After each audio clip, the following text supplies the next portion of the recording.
Hi,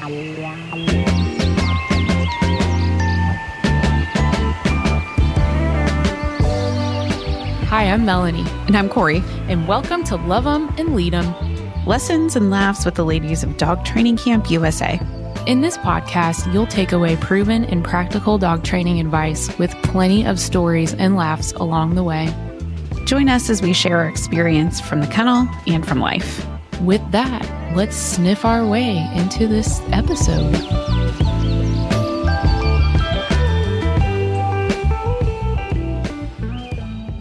We're back. Howdy. Hey, this is exciting. You know why? Why? Because we're adding video. I don't know. Oh, sorry, fans. Sorry, now you have to look at us too. Yeah. It's that whole face for radio joke. That's how I feel. That you have one? No, you. No, you.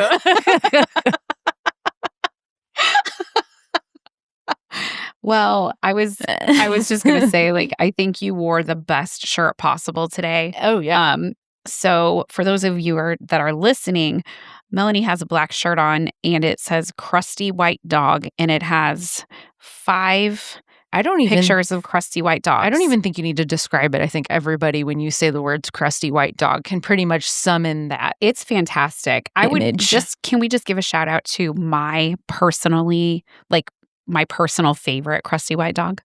Yeah. Do you have a guess who it is? Do you have a favorite crusty white dog? Yeah. Yeah. Oh, yeah. What's yours? Mine at the moment, the moment would be Autumn Rose of Teddy and Autumn. Oh, of Teddy and Autumn. She's not like Snow White, you know but what? She's pretty white. She's not super crusty either because she gets really good taken care of. But I mean, you don't wipe her eyes, she'll get some crust. Yeah, some of that mouth and eyeball crust, it doesn't matter. They could get groomed every week and they would still have that. Yeah. Shout out to Autumn Rose because that's a good one. I was thinking back into the archives Of Zeus. You knew it. Yeah. I was going to say Zeus. He was the OG crusty white biting dog. He was mean. But we made friends and his mom is awesome. And so he was one. So he was so small, but he was so mean. He was biting our grandkids and stuff. But he was missing some teeth. So it wasn't it wasn't overly dangerous. It wasn't murder time, right? But all of my trainers at the kennel were pretty scared of him. I mean, he was pretty nasty. You remember, everybody was like, what do we do with this? So in the interest of teaching them a lesson. And I had actually forgotten about this story when we were talking about the topic of our show today. I was like, I'm going to leave the gloves by his kennel and not tell anybody anything. And see. I mean, I think I gave don't do this at home. I think I gave him a heads up, hey, this dog we're having a little bit of trouble getting him in and out. But so I think I said make sure all the doors are closed, some safety things like that, as far as telling them that they were gonna get bit. The best approach. I mean, the dog had bit me before I even, turned it over to that. And I was like, okay, he's not going to break skin. He didn't have the power, right? Yeah. I mean, he probably maybe could have if he did have the desire. And yes, in his old days, when he was younger, but he wasn't gonna, tear into your flesh or anything. So I was like, let's just see what they do. And it was interesting, some of them called me and they were like, hey, I'm not sure how to handle this. And I'm like, oh, I'm glad you checked in. It's this and this. And it was a conversation of, you can always call me and I'll always help you. And some of them just figured it out, powered through. Manned up and just was like, I don't know what to do, but I just did the thing. And those people I also gave accolades to because I was like, sometimes you just handle things, and if it was safe for you and it was safe for the dog and you got done what you needed to get done, and nobody was super traumatized, then you've just grown your confidence as a dog handler and problem solving. I agree. And you did great. I agree. So it was an interesting... It's cool to see how people approach things differently, and then it really tells us a lot about their figure-outable abilities. How much neuroplasticity and they have. And, their level of fear and skittishness around. Oh, for sure. Around that kind of thing. So obviously we felt we could handle the dog or we wouldn't have taken it. So it wasn't a huge murder risk. No. And I knew, I knew exactly what I was looking at. Also, not only did I feel like he didn't have all of his teeth, he was also 9 years old. So part of the thing about him was he'd been acting like this for 9 years. So we were tasked with making him more palatable for the grandchildren. And poor guy was stressed out, but he did awesome. Yeah, they lived happily ever after. They really did. So anyway, shout out to the crusty white dog shirt. I love it. Yeah. I always think about that you have to get a little bit tricky sometimes when you're training new dog handlers and new dog trainers because they can get a little skittish on you and you can really psych them out. Like if you're not really careful, like if they're still learning dog body language, you can take a wrong read on wrong situations, and inexperienced handlers and trainers are typically ones that get bit. So, because they're not as sure of what they're doing. So, he gave us a lot of good experience and a lot of good lessons. And his mom was one that some of the fixes were so simple, and she was mind blown because she saw the difference, like taking him off of her lap and putting him on the floor. And it blew her mind. Remember, she wouldn't let anybody babysit that dog after training because they were going to ruin him. Do you remember? I forgot about that. Love it. I love it. Yeah. Okay. So anyway, we opened with the shirt. Yeah, the shirt. But I can think of times at the kennel where there were some sketchy things going on that we had to kind of lead our team through and figure out together, whether it was like health of a dog or people getting bit. Like, you've been bit, I've been bit. Mostly, like, when you say sketchy, you mean some sketchy dog behavior, some strategizing, some things like that. Yeah. So, like, I guess we both each have our different, like, leadership styles. And it wasn't always, as we were, like, figuring out this business and how this was all going to work. Like, we knew we had all the pieces, but we were still trying to figure out what piece went where. Yeah, it was a little bit of a dance. Look, we're going to do the Wayne's World. What is that? We're going backwards in time. Oh, my God. Seriously? Okay. I see it like once. I'm sorry. Done with you. You can't even hang with a Wayne's World reference. I've made that pretty clear, even before this story that I'm about to tell. Yeah. So we were kind of working together, kind of training dogs, having fun. Our business was very small. We had a 2,000 square foot warehouse. We were training 9 kennels. Yeah. I mean, we were teeny tiny, but the stakes were relatively low. I had a trainer that was on the shift one night that was just there after training in the evening, letting the dogs out, feeding them, going potty, doing waters and stuff. And she calls me and she's like, what was that dog's name? I'm not going to think of it. It was a male German Shepherd. I think it was Sully, I think was his name. And he was a little bit sketchy, but he was kind of sketchy in the way like he was a mama's boy. And he was like, if you're not my mom, I'm not really interested in you. Like... but like, friendly enough, but just kind of like, anybody else can fuck off. Yeah. And so he's like, had been in his kennel, had kind of ducked when we put the leash on him a couple times, but hadn't really given us any trouble. Just enough behavior for somebody to be like, better be careful. Yeah, just enough to scare somebody. So she calls me. She's like, I can't get the leash off of Sully. I just walked him. And I'm like, is he growling at you? And she's like, no. And I'm like, is he barking? Is he contained? I started asking all my questions. And she had him in his kennel contained. And I don't remember why. She was really worked up, though. He must have done something. It's been a long time ago. I know. I feel like she had the leash on him and she couldn't get the leash off of him. Maybe he was chomping at her. And that's why I had to go. Like, that's why I felt like I had to get down there kind of quickly. Also because she was kind of freaking out. Yeah, there was a little bit of urgency to it. And so we were just happened to be together doing something. I don't know what. And so Corey and I hop in the car and go down to the office. We're probably, 15 minutes away.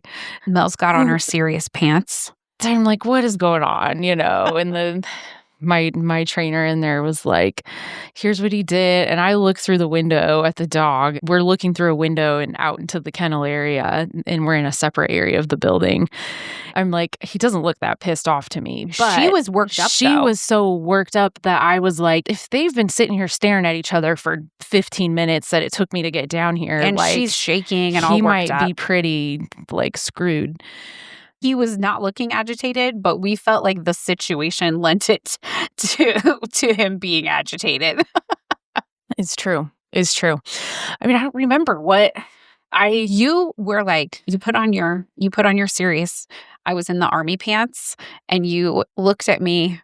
I don't fit in those pants anymore, by the way. You looked at me and said, I'm going to go in here with this dog. If it gets out, do not open this door for any reason. Roar. And I'm like, wait a minute, what? Did I actually roar at you? No, but you sounded like that. You were real mean. Yeah. And I said, well, wait a minute. What am I supposed to do? You're like, don't open this door no matter what happens. If I'm getting mauled by this dog, do not open the door. And I'm like, whoa, whoa, whoa, whoa, whoa, whoa. Whoa, whoa, whoa, whoa, whoa. And then came the line. It's lived in dog training camp infamy. And I looked at Corey and I said, agree to the terms or get out of my kennel. Like, that's your choices. And I said, I do not agree to the terms. I did not agree to the terms. You did say that. You did say that. And I don't know that anybody had ever said that to you. Yeah, no. I didn't think this would actually happen to me, like, outside of the army, where you just tell people what to do. And if they question you, you know exactly what you're supposed to do, XYZ steps administratively. And I was like, I don't remember what I did. You're like, what do you mean you don't comply? Comply. And I'm like, no, I do not comply. Let's take a minute and talk about this. Well, and then as you're standing there arguing with me, I pretty much just stormed out the door, slammed it behind me, marched up, pissed off, walked up to the kennel, yanked the leash off the stupid dog, closed the kennel door, and the dog's sitting there like, what just happened? The fuck just happened? And then we just were bickering. Like, and meanwhile, the employee is like standing there shaking in her boots. Yeah. I said, listen, there was a little more conversation before you stormed out. There was just like back and forth. I'm like, we never agreed. I was like, okay, well, you stand out here and you call 911. So I said, you don't come in there. This is not an emergency because the dog is contained. So let's take a second and I want you to tell me what you're going to do and then what I should do. And I will promise that I won't let any kid or anybody come in here. But let me just make sure we're on the same page with the plan. Those were also the days of, I was very new at what I was doing and still learning, like, what was an emergency and not an emergency. So I was like, I can't leave this dog in here with this leash on all night. Like, it was like, it was quitting time. It was 7, 8 o'clock. Yeah. I was pissed I was down there. And I was like, you know what? I'm just going in. So since that day, we say agree to the terms. When we want to make fun of Melanie and her crazy shows. Asshole. I don't feel like I've ever exactly agreed to the terms without a conversation. So it really is a blend of our two communication and leadership styles. Not really one for like questioning. Yeah.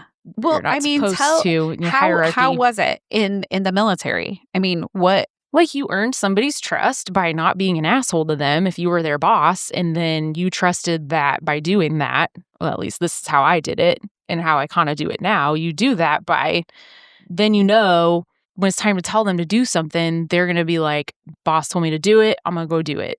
Because I know this guy knows what he's doing and he's squared away and wouldn't treat me terribly. The other big thing in the military too is, like, as a boss, you're never going to do anything. You're going to ask your lowest member of your organization to do anything that you wouldn't do yourself, right? Well, I will subscribe to that. Yes. Yeah. I mean, that's why you and I, that's one thing we totally agree on. We're in there cleaning up diarrhea and we're pitching in. Gagging the whole time, but I'll do it. Sometimes you walk away. I have that on actual camera of you just abandoning me when I was dry heaving. And when I was dry heaving, my eyes were water. But I have a video proof of that one that you just left me. Yeah, I mean, that's how I've always done it. It's never really led me astray until that moment when I was like, look, you know what I'm doing. We've been working together a while now, and you're going to question me in my own kennel. Like, correct. Yeah, it pissed me off. And my viewpoint was, I just need, let's just take one beat and let's get a whole actual plan instead of, do not come in here even if I'm half dead. And then you're going to storm out. Not what I said. And like, oh my God, what if she does get half dead? What do I do? So I kind of my style is more, let's have a conversation and make a plan and then execute the plan. And you had done that, but the difference is I need it to be articulated. You just had it in your own head. Okay. I didn't communicate it. I had a plan. So anyway, but over these years, we've kind of melded these two styles. And then sometimes we get tripped up with each other and butt heads because of, for sure. Agree to the terms. But the other funny part of that story, I think, is I obviously have no idea what that dog was doing before I got there. All I know is that he hadn't given me any trouble. But I was so pissed off at you that there was no way I was going to set that dog off because he was like, because of the energy I went into the situation, right? So I think when I marched in there, I was like, that leash is coming off you. What I said with my body, right? I didn't say this with words. If I would have said this with words, he wouldn't have understood it. But that leash is coming off you and I ain't fucking around and I don't have a lot of time to waste. And I opened it, didn't look at him, took it off kind of quickly and shut it. And I think that's energy that other humans and dogs recognize as well. It's decisive and it's quick and you didn't hesitate. Yes. Yeah. So that's the other kind of skill that you have in really in any leadership position, but especially life or death leadership positions where we're in charge of animals. And I've had times when I was in charge of other human life. You kind of learn no decision is kind of the worst decision in an emergency. And that's been I'll usually do something. Do something. Yeah. Even with our training, if you don't know what to do, just do something. Well, don't stand there, get distance or whatever. Do something. That's why I'm bringing this up, because we tell people all the time, you're always right. Your dog does not know any different. It's actually the only relationship you're ever in that you're always right. It's true. I mean, human and, if you have a cat, you're never right. If you have kids, you're never right. Of course. So it's the only relationship that you have is with you and your dog that you are always right. So imagine if you went through your day, think about yourself now and how you go through your day. You get gas, go to the store, drop the kids off. If you went through your day where you knew you could do nothing wrong, you could make no wrong choices. Imagine how that would affect your behavior and how you carried yourself.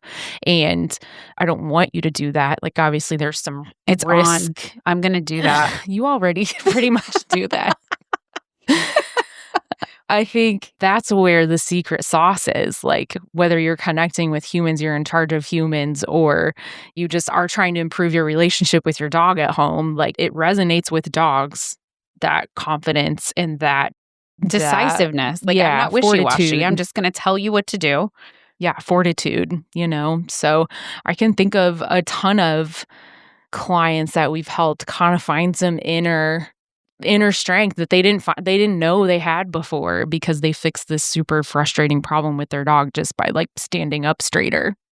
And then the dog was like, oh, okay, I get it. In some cases, that's literally all the dog needs to understand the cue. Well, especially with dogs, we're using mostly body language and nonverbal communication and offering our attention, which is what they want, strategically. So we're not just, here we go again, we're not just giving away the milk for free. Mm-hmm. And when we can get the humans to see that as, oh, I just need to tell him what to do and it solves almost all of these problems.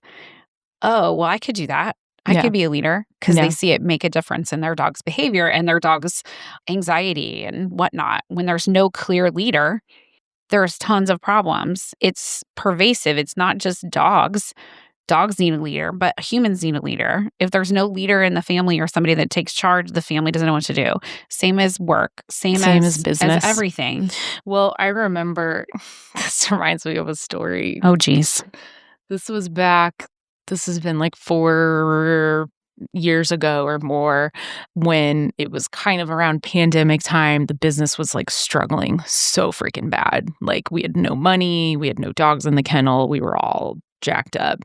I got on a Zoom call with everybody. At the time, I had some trainers working for me in other places, in Lexington and Cincinnati, and I had just had a baby. Like, we were not paying ourselves. I mean, we were like, every entrepreneur is like it, like rock bottom. Yeah. Like, that was this time in our history for sure. And so we get on this Zoom call, and I'm just having a terrible day. I was probably hormonal still. Like, it was right. Either I was pregnant or had just been pregnant.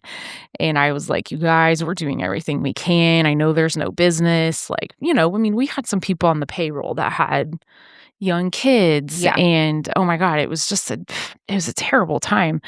And we got off of that, and you looked at me and you were like, you got to get it together.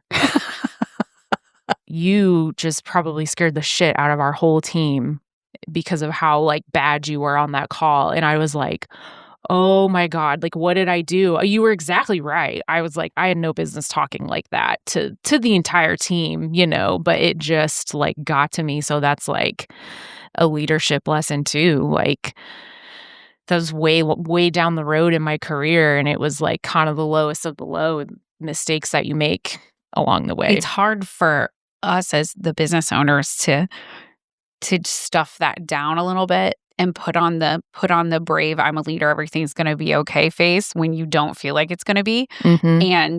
Or you don't know that it's going to be, but that's any business. I mean, that's life in general, for heaven's sakes. But it kind of goes with the dogs too, because if you have a reactive dog and the last thing you want to do is take it on a walk because you're terrified of how it's going to act, and the neighbors are going to look at you and it's going to be a mess, and you might not be strong enough to hold it, and you got pulled down.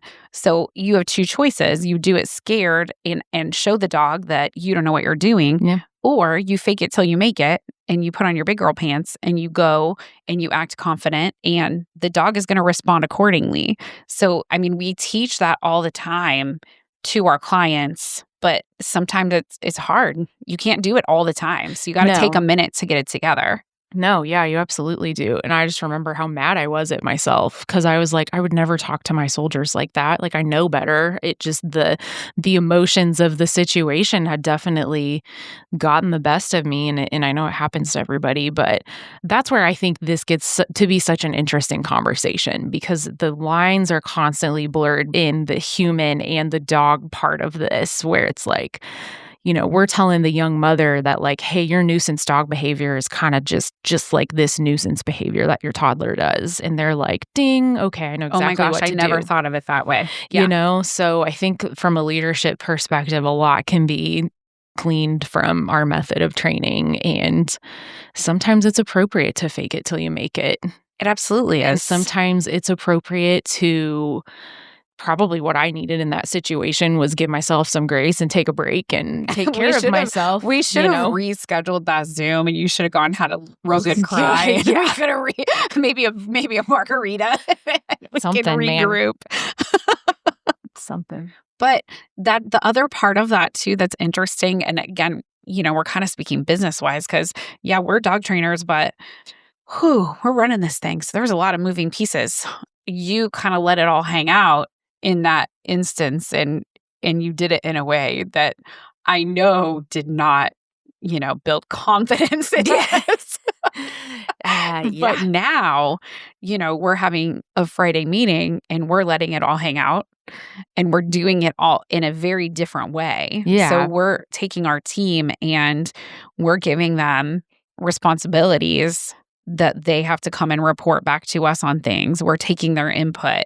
We're saying, hey, here's a problem that we're having. What ideas do you guys have? Yeah. And we're not just acting like the whole thing relies on us, because it's a lot of moving pieces and they all have to move together. So, we're able now to say, hey, here's where we're at for sales for the month. Here's where we're at for reservations. Here's what our clients are saying training wise. They mentioned you by name. They mentioned you by name. Mm-hmm. So we're able to still paint them a picture.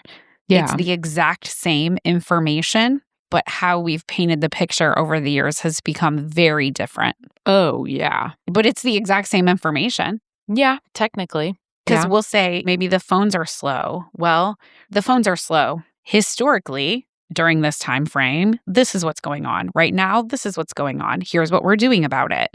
And we leave the panic and the emotion part out of it so that nobody's thinking we're going to live in a tent city.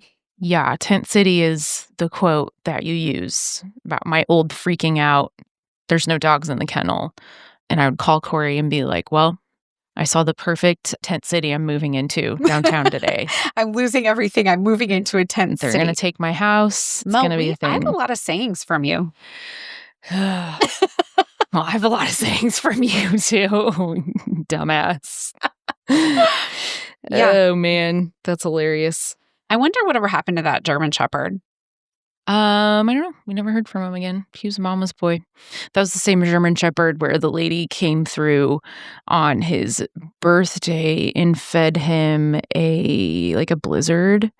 And then the dog, oh my gosh, excuse me. You made me cough on that one. I forgot about it. The dog had diarrhea everywhere. And I was like, oh, okay, I'm going to have to prohibit clients from visiting their dogs on their birthdays. And anytime. And that's how early on in my career it was. Like, we don't allow dog visits for like a litany of reasons at our kennel. But, I was early enough in the game. I was like, if somebody was upset enough or missing their dog enough, I'd be like, yeah, come on down, See and they fed it see that your dog's fine, I guarantee that dog did not know it was his birthday. No, and then he was just mad at me when I had to take him back away from his mom and put him back in my kennel, and he didn't go home with my mom. And then his mom had diarrhea. That's awesome. And it stressed him out. We have, over the years, come up with a lot of policies and procedures and how we do things based on, I always say it's like, don't use your hairdryer in the bathtub, like that tag that's on your hairdryer cord. So somebody did that and then they made that rule about it. Like before, maybe everybody was just willy-nilly showering or using the bathtub and blowing their hairdryer. But it's the same for us. Like, we didn't get electrocuted in the bathtub, but we got bit or vomited on or diarrhea by a German Shepherd. And so we changed the rule. Diarrhea bombed. Diarrhea bomb. Ooh, we might have to trademark that. Like, that's what happens. Well, so I want our favorite listeners and all of our listening audience to know you do get eyes and ears and information about your dog while we have it if we're doing training camp. We just try to not let you come there because it really can be a disruption. And again, we have many stories to examples of that. But you definitely are going to know how your dog is, and you're going to see it on Instagram, and you're going to get report cards from us twice a week. Well, and that was that's the lawyer disclaimer. And let's go back to leadership, right? Like, if you're a dog parent and you've got no information coming from us, of course you're going to lend to panic. Is my dog okay? Like, in the absence of information, that's where we go, right? That's where the dogs go. That's where the dog parents go. Humans go there too. So if my dog was at training camp and it was doing terribly, I would much rather know that than just go radio silence and just, expect that my dog's doing fine. So we treat them like we would want our dogs to be treated. So our communication reflects that. Probably better than our own dogs. Oh, I know. I definitely know better than your dog. Yeah. Are you going to confess? I'm going to confess it. We're dog trainers, but we're also human, because everybody is like, your dogs must be so good. You must have such good dogs. It's like, think of it this way, guys. The preacher's kid. Mm-hmm. The preacher's kid. It's a stereotype for a reason. Because it's my dog. Well, partly it's my fault. In the morning, I went to let my dog out the door, And usually she's old enough now, like she'll go out, do her business and come back up and wait to be let in. And I usually like go to the bathroom or make my coffee. If they listen to the podcast, a previous podcast, they'll hear all about our off-leash tales with the dogs. Oh, yeah. This is basically more an addendum to off-leash tales. I know. So I'm going to make my coffee and I'm like, I'm half asleep. Okay, I go to get in the shower and I forget to go get Stella. And she was just out for like an hour with unsupervised, which some dogs are fine. But if you know Stella, she's Preacher's kid and she runs like a gazelle. She can't have much freedom. So I was like, oh my God, I can't believe I let her out. She was, we went out hollering for her once I realized it. She was way back in the woods. Yeah, she came busting through the woods like, you dumbasses. Yeah. You left me out here. I was like, damn it, Stella, you didn't even come up. You didn't even wait at the door for your stupid for mom. An hour? Yeah. I would have left you too. So I'm like, haha, what a mistake. Well, I did it again this morning. Tag and microchip your pets, people. Tag and microchip your pets. Well, I was like, what is wrong with me? You know what else I did today? I almost ran out of gas. And then when I went to get gas, I pulled up to the wrong side of the gas pump. Do we need to have you checked out? I also had a doctor's appointment today. So I've been checked out by a healthcare provider. Checking out the wrong areas. It's been a day. Yeah. I'm surprised I'm even coherent at this point. But yeah, well, again, you're off, right? Because you're having a hard time doing your regular things a little bit. So it's like, I'm leaving my dog outside. You abandoned your dog. She's like, Auntie Corey, please be my new mother. Yeah. And, it's fake it till you make it. You got to get your head on, girl. You got to, even if you don't feel like it, you got to just stand at the door till she's done going potty. Maybe I just need a good cry and a margarita. I feel like a lot of problems and angst can be solved with a good cry and a margarita. I mean, yeah. Actually, maybe we should do that this afternoon. Are you winking because you're just going to cry because I don't want to come? Oh, man. So we are birders. If you want to know more about birding, don't Google it. Just call us because we'll talk about it all day, every day. We have a problem. We have had some really exciting bird encounters the last 2 days. Oh, yeah. Hawk wars. Okay, so there was hawk wars at our house yesterday. We'll probably put this on the Instagram stories, but Melanie likes to point out an exciting activity of a bird or an exciting bird or something fun going on and then hand me the binoculars. And when I look up to see what's going on, she Snapchats me to our team and they all laugh and make fun of me because I am doing things like gasping and acting out what's going on and commentating on it. Yesterday when the hawks were like fighting in the air, you were like, did you see his feet? I was like, they're getting each other with their feet. Yes, that's what you said. We saw 3 hawks going after each other way up high in the air. Oh, yeah. And then you saw a lot of big movement. We like to work a lot when we're doing computer stuff on our porch.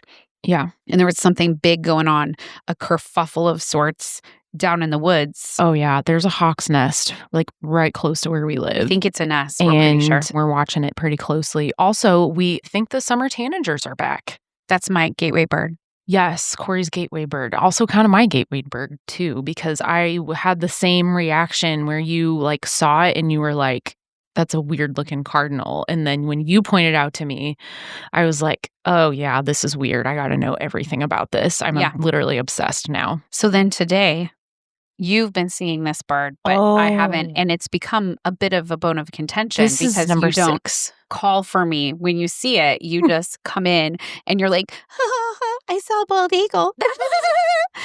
Every time. Like I'm like, I'm right here. You know where I am. You can come get me. True. That only happened one time. There was you were literally sitting in front of a client. If I told you about the bald eagle, I was going to have to switch places with you. Yeah. And I wanted to see the bald eagle. Way to not sacrifice. Way to just be so selfish. Well, you saw it today. So today, oh yeah, I handsome was lad. literally on the phone, on speakerphone with the binoculars up and looking at the bald eagle. It was magnificent. Bald eagles are so back, baby. America. Fuck yeah.